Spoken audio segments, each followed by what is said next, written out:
Hi, my name is Thomas Stoker. I'm running for SLC Education Vice President, and I am a common law and philosophy student, and have worked as a class rep for philosophy in the past.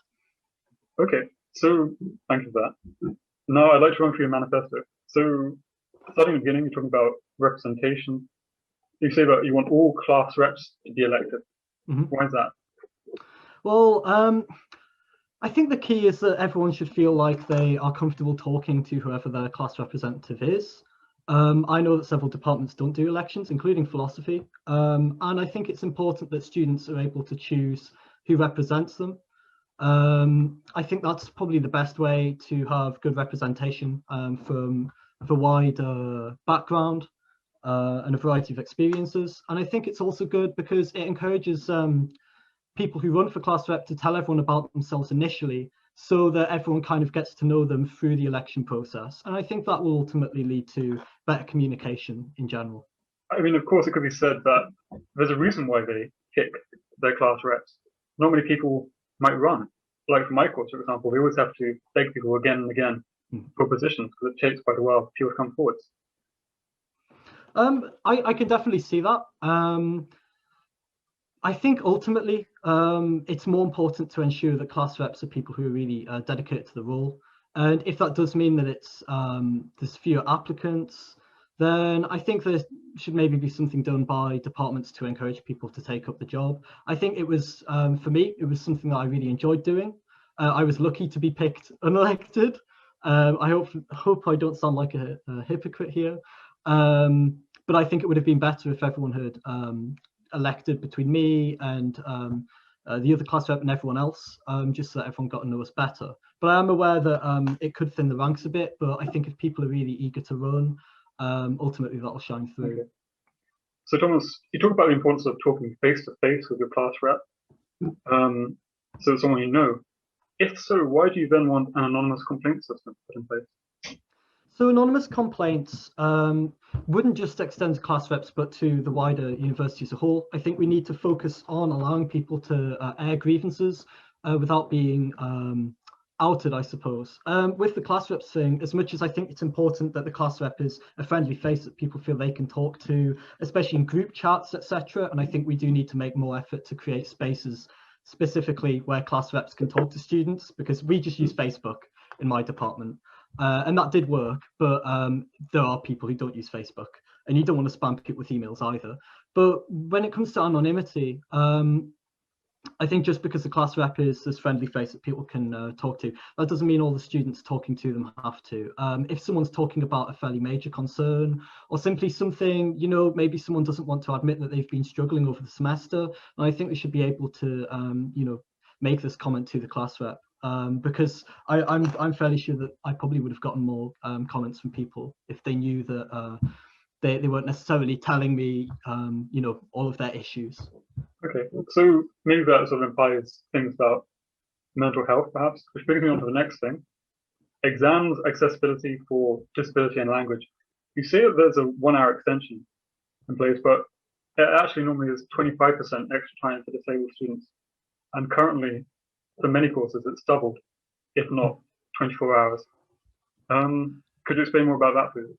So the 1 hour extension was more of an illustration. So essentially, I don't think that time extensions, no matter if they're 25%, 50%, whatever, are enough. Because there are students who suffer, for example, from something like chronic fatigue syndrome, where adding an extra hour could actually make it worse. It just means that you're spending more and more time slogging through this work without actually getting any breaks. There are no breaks, even with this extra hour in the system. And I think that can actually make it just as difficult for students. I think we need to really tailor the way exams work to specific students, because every person with disabilities has a very unique relationship with these disabilities. And the same thing goes for mental health as well. I think ultimately we need to just make sure that subjects are working for the students at an individual level, rather than just making general, almost band-aid solutions to these problems. Okay. Now you also say, as part of sort of accessibility thing, that you want to improve and build upon the peer-assessed learning program that's already in place. Could you tell me about that, please? So the peer-assisted learning system was quite good for me when I was first starting out in law. Basically, students from higher years will talk to other students, give them guidance, give them help. It really helped me realize I mean, law is a very intimidating subject, as anyone who studies it, and anyone who doesn't study it really can tell you. And that system was really instrumental in bringing me kind of into the fold without me feeling like I had to do a constant barrage of work, which is what we all get, and that's fair enough. Okay. And lecture recording as well, we talked about. Yes, so lecture recordings, I mean, we've learned, as it says in my manifesto, we've learned from quarantine that the uni can really record all lectures. And I think we need to put that in place. It generally is, but I've definitely had modules in courses where lectures weren't recorded. And I think when it comes to students with disabilities and also with mental health issues, it can be very hard to get out of bed sometimes. We need to have recorded lectures to make it easier. Of course, recorded lectures are available already as a reasonable accommodation for disabled students if it's asked for by the Disability Service. So why do you think it should be available for everyone? I think it should be available for everyone because everyone struggles with mental health. I think it's a case of, I mean, I have all of my friends have to some degree had days where something's happened in your life. For example, I mean, I've had family illnesses this semester, which has made it very difficult for me to watch video lectures. I can't imagine if this was an in-person thing, that would be even harder for me. And I think extending this to everyone is just common sense. Everyone has mental health issues from time to time. Okay. So moving on to your broader sort of thing of representation, you want student equality reps by year for disabilities, gender, race, sort of other sort of minority, perhaps, groups.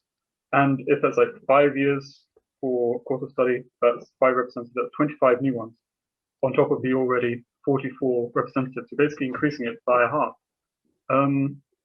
Student activist groups already have quite a big impact, like with the environmental groups, the divestment groups.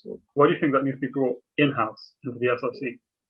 I think bringing it in-house really shows that the SRC is kind of putting its money where its mouth is, so to speak, when it says it's listening to people with issues. I've seen the SRC post, on, say, an awareness day for whatever group and talk about issues on that day. But beyond that, there's not that much in my experience for different groups. I think bringing it in-house shows that the SRC and the university is listening properly to all students, especially considering some of us, including me, have to pay tuition fees. We should expect this.